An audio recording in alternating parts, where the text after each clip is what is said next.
Assalamualaikum warahmatullahi wabarakatuh. Jumpa lagi di Kabar Kolan. Kita coba membedah apa hubungan sifat alif lam mim dengan kesuksesan hidup kita. Kita bahas tentang isi manusia. Ada sifat alif, sifat lam, dan sifat mem. Sifat alif adalah sifat ketuhanan, sifat Allah, di mana ada sifat hidup di dalam diri manusia. Dan di kehidupan yang maha hidup Allah itu juga membawa sifat yang lain, yakni maha kuasa, maha walasase, dan maha suci. Jadi sifat alif itu kalau kita runtut, kita kemas, itu ada 4: maha hidup, maha kuasa, maha walasase, dan maha suci. Dan itu juga dijelentrehkan ke mana-mana, bisa 99 asma Allah, bisa 20 sifat Allah, bisa jutaan sifat-sifat baik yang berhubungan dengan alif tadi. Kita mengemasnya, kita bikin simpelnya, kita ringkas. Jadi sifat Allah itu yang baku ada 4: sifatnya maha hidup, maha kuasa, maha walasase, dan maha suci.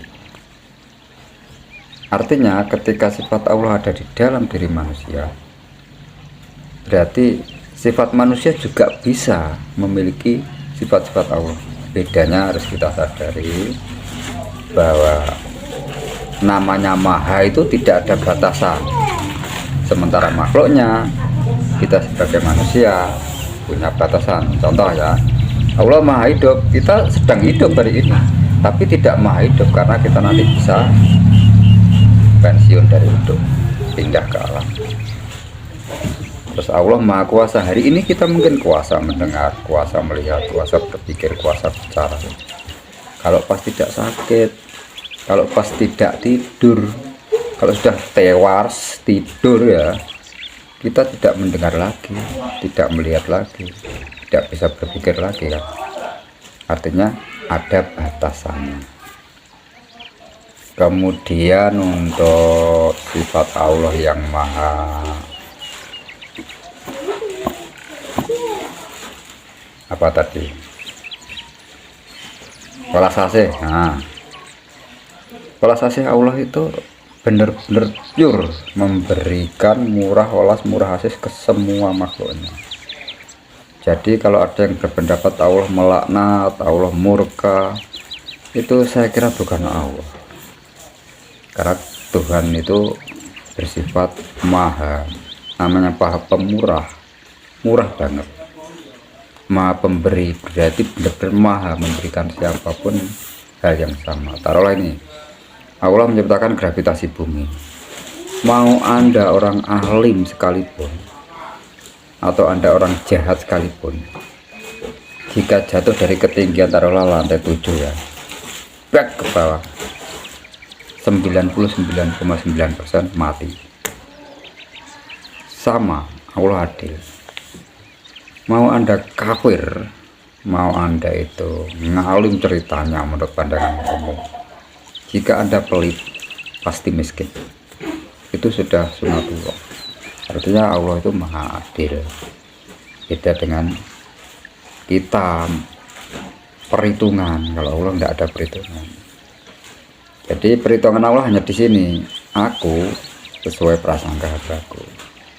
Jadi mari kita manfaatkan prasangka kita ke Allah itu supaya mewujudkan apa yang dinamakan kesuksesan. Terus sifat Allah satu lagi apa tadi? Maha suci ya. Maha suci itu artinya tidak pernah kotor, tidak bisa terganggu apapun, selalu bersih. Kita juga bisa posisi bersih suci saat kita sedang pemaaf, saat kita sedang bahagia, saat kita sedang suka berbagi. Itu adalah sifat-sifat suci manusia. Saat kita suka menolong, Bedanya kalau Allah Maha Suci, tidak pernah Allah itu kotor, tidak pernah Allah itu terkontaminasi. Kita bisa saja hari ini kita pemaaf, yang kita maafkan mengulangi lagi kesalahan sampai berkali-kali. Akhirnya ada bahasa kemanusiaan kita, sabar ada batasnya kan gitu. Nah, bedanya di situ. Jadi tadi Maha hidup Allah, kalau manusia hidup memang sedang hidup tapi tidak maha hidup, artinya bisa mati. Maha kuasa Allah, maha menguasai, tapi selamanya kita ada batasnya. Maha welasase, Allah itu memberi tanpa pamrih, istilahnya nggak menuntut apapun. Anda mau ngikutin ajaran Allah atau ingkar, tetap dikasih hidup kan ya, dikasih kekayaan, dikasih apapun sesuai hukum-hukum alam yang sudah disahkan Allah. Terus Maha Suci, manusia bisa berlaku suci, bisa berlaku kotor. Nah, kita milih yang mana? Kemudian sifat lam ini sifat malaikat 4, Jibril, Mikail, Israfil, Israel. Jika dipahami secara nafsu adalah mutmainah, artinya ingat dawuh Allah, ingat firman Allah ya, bahasa lebih dalamnya kesadaran, jadi menyadari, itulah mutmainah. Sophia itu pemikir, semua manusia itu dikasih nafsu Sophia, jadi bisa berpikir. Alwamah, berkeinginan. Coba bayangkan jika kita sebagai manusia tanpa ada keinginan apapun, apa yang terjadi? Mental, mau nggak pengen makan, nggak pengen minum, nggak pengen mandi, nggak pengen pakaian, nggak pengen apa-apa. Kira-kira bertahan berapa lama? Pasti akhirnya mati kan. Terus yang nafsu terakhir adalah amarah. Amarah ini sering kita mendengar adalah kemarahan, bukan ya. Sebenarnya amarah itu adalah sifat Jibril, Israel, eksekutor, mentalan, kejam. Bedanya di sini, kejam yang dimaksud adalah kejam ke arah mana. Jadi kalau bahasa umum, kita punya pikiran, punya keinginan, dan punya action, punya praktek. Ini apa yang kita inginkan, apa yang kita praktekkan, dan apa yang kita pikirkan. Kalau kita memikirkan untuk kebaikan yang lain, otomatis kita memakai jurus kesadaran tadi. Sadarilah bahwa tanpa mengikuti hukum alam yang sudah diciptakan Tuhan Allah, ujung-ujungnya kita akan menderita. Jadi pola pikir kita harus jelas, berpikir yang sesuai jalur firman Allah, berkeinginan ke surganya Allah ya, terus eksekusi, jalankan itu untuk mencapai apa yang kamu inginkan tadi, yang kamu pikirkan. Dengan cara apa? Dengan cara mutmainah, sadar bahwa tanpa manut dawuh Allah nanti kita akan kesasar ke jalan yang salah, dan itu kepastian yang tidak bisa kita lawan apapun agama kita. Taruhlah kita fanatik banget dengan keimanan kita sebagai orang yang merasa paling Islam, paling benar gitu. Kemudian kita mencemooh yang Buddha, Hindu, Kristen, dan lain-lain, misalkan ini. Ternyata kita melihat bahwa pribadi yang kita cap agamanya lah selain Islam, ternyata orangnya tuh suka berderma, artinya suka membagi-bagi kebahagiaan ke yang lain. Coba lihat hasilnya apa? Dia pasti orang kaya, apapun agama, karena itu sudah hukum ketuhanan yang universal. Allah yang Tuhannya Tuhan, bukan Tuhannya umat Islam tok, bukan Tuhannya umat Hindu tok, bukan. Allah itu Tuhannya Tuhan, Tuhan semuanya, Tuhan alam semesta, Tuhan seluruh makhluk. Nah, bedanya ada yang mengimani, ada yang tidak, di situ. Tapi mau mengimani atau tidak mengimani, yang namanya hukum Allah, ketetapan hukum alam itu sudah dinas, sudah sama Allah. Jadi aku itu akan mengabulkan sesuatu prasangka hambaku. Jadi perasaan kita akan lebih kuat, prasangka kita dibanding pikiran nalar kita. Jadi coba ingat ya, semua keinginan Anda, selama perasaan Anda menolak, maka yang menang pasti perasaan. Jadi sekuat Anda bikin goal, sekuat Anda ngayal untuk istilah menulis kebaikan, tapi jika perasaan Anda tidak yakin, perasaan Anda ragu, yang terjadi itu coba dicek. Terus kita bahas sampai tadi mana ya? Mutmainah, Sofia, lama, amarah, Jibril, Mikail, Israfil, Israel.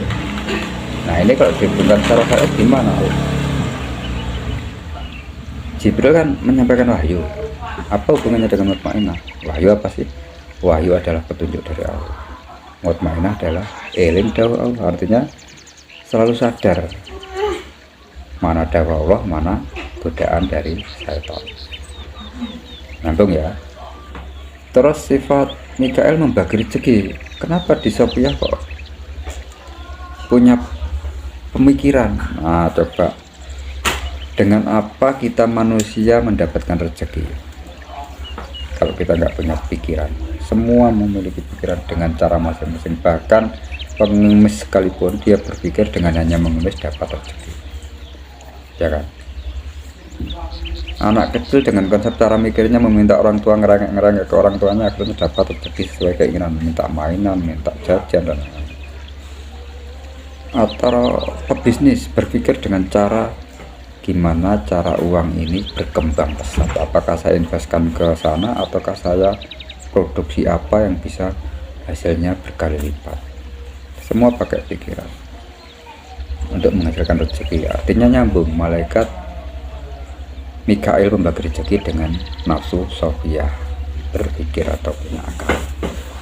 Kemudian hubungan sifat alwamah berkeinginan dengan masalah malaikat Israfil, peniup terompet sangkakala yang membangkitkan dan mematikan seluruh umat manusia, seluruh makhluk hidup. Nah, coba bayangkan kalau kita bangkit keinginan kita bisa hidup enggak? Kita pasti akan berpikir cara, kemudian kita action, berjalan menuju apa yang kita inginkan. Taruhlah kita sedang lapar ini, sadar sedang lapar perasaan kita, terus pemikiran kita jalan. Biasanya ini kan menyimpan memori. Kalau lapar kita harus mengisi perut kita makanan, ya Pak, nutrisi. Harusnya kita action. Jadi kesadaran bahwa kita ingat sedang lapar, mutmainah. Terus Sofianya berpikir, bahkan seperti refleks, kalau lapar ya makan. Dalam pemikiran terkonsep tertera begitu. Alwam, akhirnya kita ingin, timbul keinginan makan. Amarahnya baru bertindak. Izrailnya adalah eksekutornya. Mentalan, kita harus kejam untuk memberangkatkan tangan kita, ambil sendok, ambil nasi dan lauknya itu, terus kita harus tega memakan nasi itu, maka terjadi. Nyambung ya. Terus sifat yang terakhir adalah sifat mim. Mim adalah sifat nur Muhammad. Kalau kita baca nur itu cahaya, Muhammad sama tempat mat kemuliaan. Jadi cahaya tempat kemuliaan. Apa itu cahaya tempat kemuliaan? Dalam bahasa Jawa bisa disebut rosotan kenane ngowah, perasaan yang tidak pernah goyah. Jadi perasaan yang selalu tentang Allah. Intinya jujur. Nasihat, kita lanjut nanti. Baiklah, kita lanjut yang tadi siang ya, karena adzan zuhur kita berhenti dulu. Terus karena setelah sholat zuhur saya ada kegiatan sampai akhirnya asar, maghrib, isya. sekarang baru bisa kita lanjut. Kita mulai dari sifat mim. Tadi kita membahas sifat mim, berarti Nur Muhammad ya. Nur itu cahaya, makom sama, bermakna tempat, mat kemuliaan. Jadi cahaya tempat mulia. Apa itu? Dalam bahasa Jawa, rosotan kenalan Allah, perasaan yang tidak pernah goyah. Kalau dalam bahasa Indonesia, nuraini, jadi perasaan ini selalu jujur. Kalau sifat mem dan sifat Allah itu selalu nyambung, artinya Nur Muhammad dan sifatullah itu tidak pernah geser, nggak pernah goyah, nggak pernah pisah. Jadi kalau kita apa istilah hubungkan dengan nafsu tadi ya, ketika kita punya nafsu 4, mutmainah, sofiyah, alwamah, amarah, sifat Jibril, Mikail, Israfil, Ijrail, masih ingat, punya akal, masih berkeinginan dan bisa bergerak, kita sedang hidup ini. Dan seperti saat ini kita sedang hidup. Jadi kita masih ingat, masih punya akal untuk mikir, masih punya keinginan-keinginan dan bisa bergerak atau action. Sementara sifat alif, sifat Allah tadi kuncinya yang maha hidup tadi.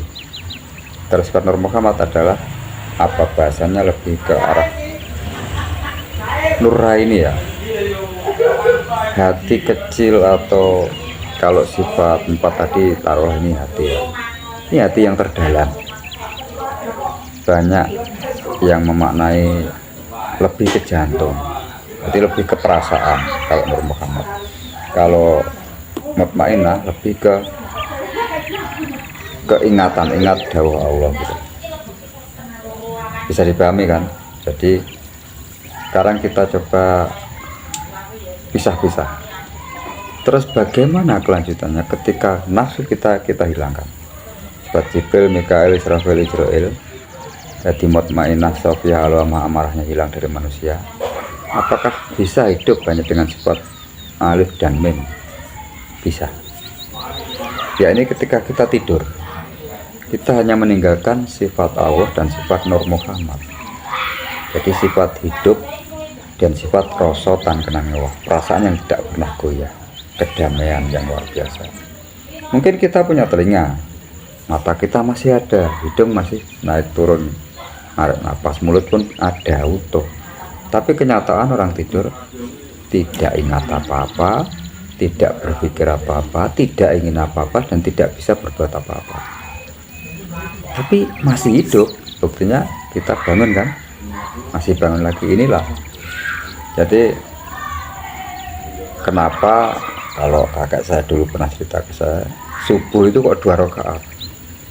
Bahasa kakak saya gini, ngawerui rong sifat nggih menika sifat alif lan sifat Nur Muhammad. Jadi bersyukur kita masih di depan Allah, karena ada sifat Allah dan sifat Nur Muhammad lah tadi kita masih bisa bangkit lagi. Kemudian kita sadar, ingat, membawa sifat malaikat 4 sifat tadi, Jibril, Mikail, Israfil, Ijrail, dalam bahasa nafsu mutmainah, sofiyah, alwamah, amarah.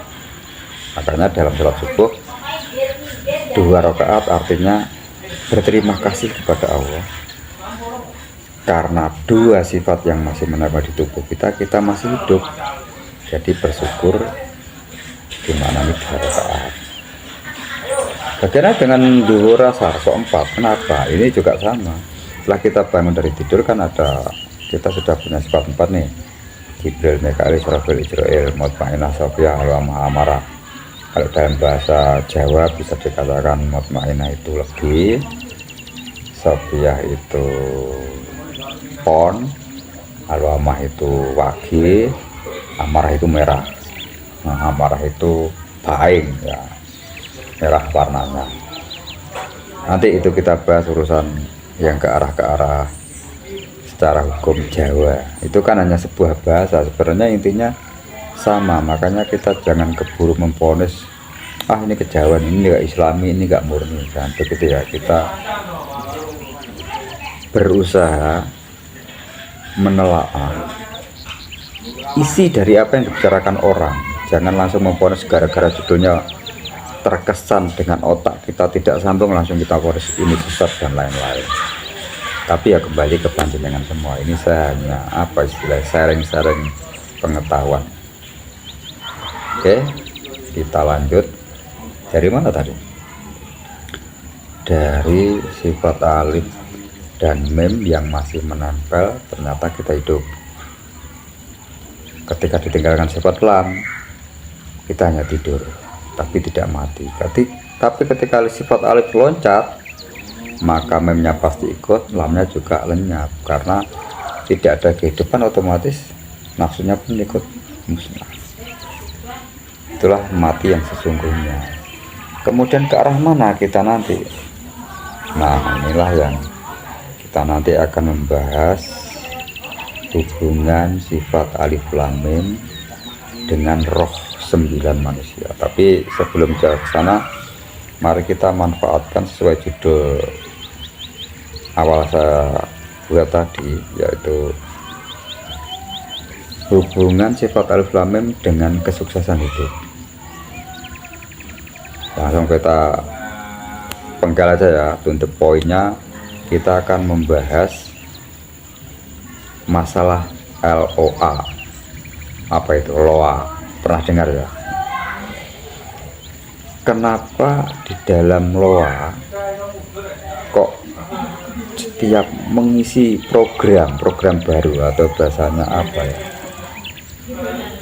segitulah pokoknya. Mungkin jenengan lebih paham tentang LOA. Kenapa sebelum tidur dan bangun tidur? Nah, ini yang perlu kita pahami. Karena ketika sifat alif dan mim tadi, sifat Allah dan Nur Muhammad tadi kita pakai untuk berdoa di antara sifat ini dan mau hilangnya nafsu 4 tadi, inilah mustajabahnya doa. Bahasa loanya masih di zona apa? Alfa ya kalau nggak salah. Benar, alfa. Mau dikoreksi ya untuk yang memahami loanya. Jadi mari kita manfaatkan di saat kantuk itu berbahagia. Kan biasanya orang ngantuk itu sudah nggak inget apa-apa. Ingat-ingat ini pesan saya. Ini doa termustajabah. Karena ini sangat dekat dengan Nur Muhammad dan sifatullah. Bayangkan berdoa di saat kita di zona sifat Nur Muhammad dan sifat Allah. Apa yang tidak bisa? Karena semua kejadian itu cikal bakalnya dari Nur Muhammad. Ini kalau dari kacamata Islam ya. Jadi di saat kita terkantuk-kantuk, segera ingat, ucap aja. Atau sebelum ngantuk kita sudah mulai ada tanda-tanda nih, angop, menguap, segera berdoa, fokus ke tujuan Anda, taruhlah ingin apa, bawa ke dalam imajinasi Anda terus menerus doa tentang itu. Bersyukurlah seolah-olah itu sudah Anda dapatkan, maka itu nanti akan terbawa ke alam tidur. Bahasanya orang loa, alam bawah sadar. Jadi kita itu punya 2 alam. Alam sadar sekarang kita sadar, kalau bahasa tadi nafsu kita masih utuh. Alam bawah sadar ketika hanya tinggal sifat alif dan sifat mem, sifat Allah dan sifat Muhammad saja. Kalau bawah sadar itu sudah terisi, terinstal apa hajat kita sebelum tidur, maka jika itu Anda rutin lakukan, itu biasanya tidak sampai 21 hari itu sudah apa istilahnya, kalau baterai dicas itu sudah full. Makanya disarankan laksanakan 30 hari rutin sebelum dan bangun tidur. Imajinasikan hajat-hajat Anda, berdoalah dengan cara apa? Bersyukur seolah-olah sudah terjadi. Alhamdulillah, terima kasih ya Allah, Engkau sudah berikan aku bla bla bla bla sesuai hajat kita. Oke, selamat mencoba dari sekarang sampai 30 hari kemudian. Tapi ada yang unik ini menurut kakak saya. Jadi di dalam hitungan Jawa itu ada 3 hari yang nilainya sama dengan 40. dasatannya. Jadi kalau kita tirakat di 3 hari itu sama dengan kualitasnya sama 40 hari. Ini bisa kita manfaatkan. Jadi kita tidak usah 30 hari melakukan apa tadi, memprogram bawah sadar. Cukup 3 hari kita pilih hari-hari yang 40. Apa saja harinya kita lanjutkan di episode berikutnya. Oke, mulai sekarang gak usah mikir hari apa aja, itu yang sudah tahu silahkan langsung dilakukan, yang belum mulai detik ini sampai 30 hari kemudian sebelum dan bangun tidur silahkan memprogram diri Anda memanfaatkan sifat alif dan mem yang mau pisah dengan sifat lam yang mulai loncat dari tubuh. Kita masukin doa-doa kita dengan cara bukan memohon atau mengemis meminta, bukan, tapi dengan cara bersyukur seolah-olah apa yang kita minta sudah kita dapatkan. Itu lebih dasar. Nggak percaya? Silahkan mencoba. Wassalamualaikum warahmatullahi wabarakatuh.